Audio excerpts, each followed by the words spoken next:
साथियों, आत्मधाम गुरु मंदिर महातीर्थ बारवा का प्राण प्रतिष्ठा समारोह 1 मई से 3 मई के दरमियान बहुत ही भव्यता के साथ में भव्याति भव्य राहों में सफलतापूर्वक संपन्न हुआ।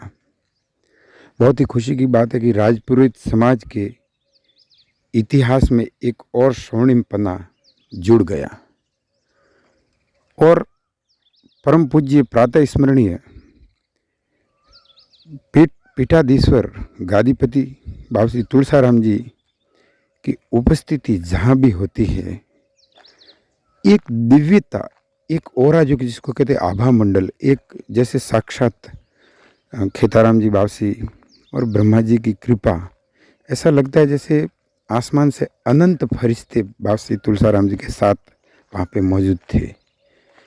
जब तुलसाराम जी बाबा किसी कार्यक्रम में होते हैं, एक अलौकिक आभामय वातावरण देखने को हमेशा मिलता है। साथियों, अब कुछ लोग ये कह रहे हैं कि इस प्राण प्रतिष्ठा समारोह में ये हुआ वो हुआ। पिछले समझो कि आप 18 घंटे से 15 घंटे से कई विभिन्न ग्रुपों में, समूहों में ये चर्चा परिचर्चा तर्क वितर्क चल रहे हैं कि यहाँ पे वो हुआ, कुछ आमंत्रण पत्रिका के फ़ोटो शेयर किए गए, कुछ हो गए। साथियों, इन सब में अपन को नहीं जाना है। आखिर तो कहते हैं कि मुद्दे लाख छाए क्या होता है, होता वही है जो मंजूर भगवान को होता है, और भगवान को ये मंजूर था। और सच कहे तो ये सारे किंतु परंतु प्रश्न जो उठ रहे हैं, अब उठाने वाले भी कौन? आप सोचिए साथियों, क्या मनुष्य परमात्मा के निर्णयों पर जो डिसीजन होते हैं संसार में, अंततः गतवा तो पत्ता भी, वो कहते हैं कि पत्ता भी उसकी मर्जी से ही खड़कता है। एक पेड़ का पौधा भी जब परमात्मा की मर्जी से ही हिलता है, तो इतनी बड़ी भव्याति भव्य प्राण प्रतिष्ठा समारोह। और सोचिए साथियों, हजारों लाखों लोगों की उपस्थिति में, लाखों लोगों की उपस्थिति में, और एक कोई जरा सी भी किसी के कोई समस्या नहीं हुई। क्या ये दिव्य कोई चमत्कार नहीं था? क्या ये दिव्य कोई आशीर्वाद नहीं था? ये प्रश्न तो ये उठने चाहिए कि 3 दिन तक ये इतना बड़ा महा महोत्सव आत्मधाम गुरु मंदिर महातीर्थ बारवा में, ये 3 दिन तक जो हजारों लाखों लोगों की उपस्थिति और एक दिव्य आभा मंडल रहा, कहीं कोई ऐसी एक खरोंच तक किसी के नहीं आई, कोई घटना ऐसी भी नहीं हुई। और पूरी सुकून के साथ में, तन्मयता के साथ में एक लय, एक गति, एक दिव्यता थी। और ऐसे माहौल में इतना बड़ा सफलतम प्रोग्राम, सोचिए साथियों, कहीं न कोई ऐसा इसके पीछे लग तो रहा था कि आसमान से जैसे फरिश्ते इसके पीछे काम कर रहे हैं। अब रही बात कुछ सवालों की, कुछ प्रश्न, कुछ क्वेश्चंस और उनके उत्तरों की। साथियों, तो प्रश्न तो दुनिया में कभी मिटे ही नहीं। गौतम बुद्ध के सामने भी कितने प्रश्न पूछे गए। 42 वर्ष, 42 ईयर्स लगातार सुबह से शाम तक गौतम बुद्ध भाविकों को प्रश्नों के उत्तर देते रहे। इस जगत में प्रश्न कभी खत्म होते हैं क्या? और आप सोचिए साथियों, सबसे बड़ा जो प्रश्न और होना ये चाहिए कि कहीं न कहीं कोई न कोई तो था जो इतना बड़ा, संभवतः भारत के टॉप 100 प्रोग्रामों में से एक ये, मैं बड़ी गौरव के साथ, बड़ी ठसक और धमक के साथ मैं कह सकता हूँ कि ये भारत के 100 स्वर्णिम ऐतिहासिक पन्नों में से एक ये रहा। आप जो विभिन्न तस्वीरें और जो वीडियो है देख सकते हैं कि कितना एक ओजमय, एक आभामय, एक स्पिरिचुअल, एक आध्यात्मिक दिव्य वहाँ पे वातावरण था।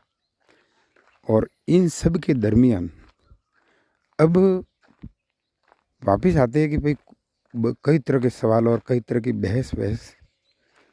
क्या सोचिए साथियों, बिना भगवान की मर्जी के इतना बड़ा आयोजन इस प्रकार से महासफल हो सकता है क्या? प्रश्न ये है, प्रश्न ऐसे उठने चाहिए। और क्या ये भी प्रश्न उठना चाहिए कि 3 दिन तक क्या साक्षात वहाँ पे गुरु महाराज अशरीरी, जिसको कहते हैं बॉडीलेस, अशरीरी रूप से वहाँ पे उपस्थित ही थे क्या? जो कई मनसशास्त्री जो इनमें गहरे उतरे वो कहते हैं कि कोई बहुत बड़ा प्रोग्राम, एक साधारण साथियों एक विवाह वगैरह करना हो तो भी कितनी प्रकार की कठिनाइयाँ आती है, क्या कितना अरेंजमेंट और वो हो गया, फिर भी कई बार फ्लॉप हो जाते हैं, कई बार कोई दुर्घटना हो जाती है। लेकिन 3 दिन तक इस आत्मधाम महातीर्थ बाड़वा, ये जो प्राण प्रतिष्ठा महामहोत्सव हुआ, इतना बड़ा प्रोग्राम जिसकी चर्चा आज चौं और चर्चा है। एक ही जाजम पे लाखों लोगों का एक साथ जिमना, उनकी सारी व्यवस्थाएं एक जैसे स्वचालित, कोई जैसे तंत्र काम कर रहा हो परमात्मा का, इस प्रकार से वहाँ एक वातावरण था। और करीबन लाखों लोगों की उपस्थिति में कई लोगों ने जो ध्यानस्थ अवस्था में थे उन्होंने महसूस किया कि यहाँ पे एक दो नहीं असंख्य अशरीरी दिव्य आत्माएं यहाँ पे विचरण कर रही है, ऐसा महसूस हुआ लोगों को। मैं स्वयं एक दिन वहाँ था, द्वितीय दिन, और बड़ा भाव, अभी भी मैं जब बोल रहा हूँ तो बहुत भावुक हूँ। प्राणों के तार भीगे हुए हैं, आँख नयन गगरिया भीगी हुई है। वो कह रहे नयन गगरिया इतनी छोटी, इतना नीर समाया कैसे? सवाल ये उठने चाहिए कि दोस्तों कौन है इन सब के पीछे? जो ये वो कहते कि फूल फूल पे किया किसने ये श्रृंगार है, ये कौन चित्रकार है? सोचिए साथियों, कौन है इन सब के पीछे? परमात्मा के अलावा। जब साथियों आप इस वीडियो को देख रहे हैं, सुन रहे हैं, अपने मन में एक बार ज़रूर सदगुरुदेव को महसूस कीजिए, उन अलौकिक ताकतों को महसूस कीजिए, उन असंख्य दिव्य फरिश्तों को महसूस कीजिए जो 3 दिन तक यहाँ इन हवाओं में, इन हवाओं के अणुओं में मौजूद रहे।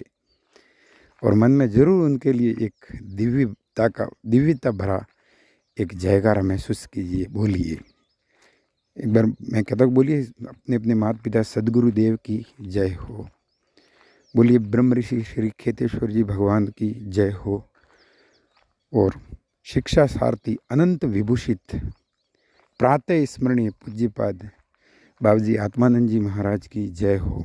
आत्मानंद जी बाबूजी वो कहते कि शाह विद्या या विमुक्त है, सच्ची विद्या इंसान को मुक्त करती है।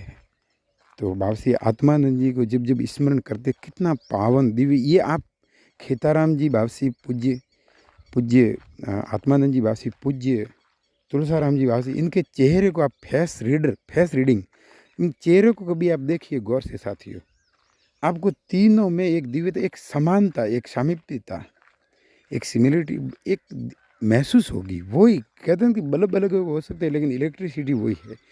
तो जो दिव्यता थी वो जो परमात्मा की राह थी वो सेम आपको महसूस होगी। साथियों अगर कोई बोलने में त्रुटि हो तो आपसे दोनों हाथ जोड़ के माफ़ी चाहता हूँ। आखिर में मैं एक दिव्य शायरी मेरे को याद आएगी कि जिक्र और फिक्र के लम्हात से खुशबू आई, और बात जब निकली तो हर एक बात से खुशबू आई।